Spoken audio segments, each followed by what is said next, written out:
There are 7 characteristics that successful problem-solving teams have in common.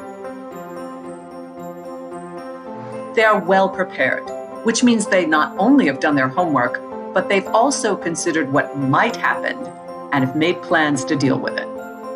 Good preparation, of course, also includes strong organization. They understand that the process of solving a problem or completing a project is not necessarily linear. It is necessary to work in cycles, looking back at previous steps and reviewing previous assumptions, so long as you keep moving forward. Successful teams also receive periodic training, especially in problem solving and communication. This can be either formal training or self-initiated private study.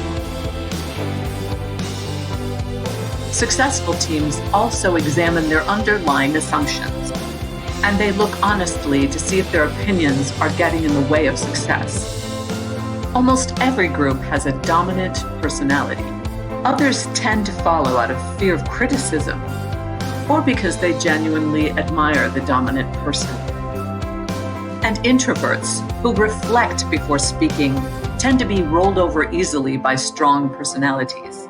To overcome these dangers, successful teams establish a mechanism to allow for brief reflection before launching a discussion. When problem solving, effective teams set a list of criteria that solutions must meet. They also consider the possible consequences of each proposed solution. Then they rank each proposed solution according to these considerations. Successful teams avoid groupthink. Groupthink can happen because of fear of conflict or pressure, especially from a dominant personality on the team. Or, out of fear of rejection, members of the group may agree to something they don't really support. So how do you avoid groupthink? Diversity is key. People from different backgrounds have different points of view. You can also bring in an expert who is neutral. The leader should hold off on saying anything until other members of the group have voiced their points of view. Rotating the leadership, even from one meeting to the next, can help to prevent dominant personalities from taking over. Successful teams also take advantage of cultural diversity. This can be a great advantage in developing a marketing plan to appeal to different segments of the population. Also, research shows that teams with a diverse ethnic composition are better at problem solving because team members look at the problem from different angles. At the same time, you must be sensitive to differing cultural norms. For example, cultures regard timeliness differently. Some prefer direct communication, while others value politeness over frankness.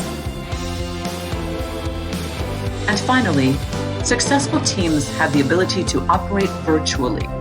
There are, of course, advantages to this arrangement. But distractions can be a big downside.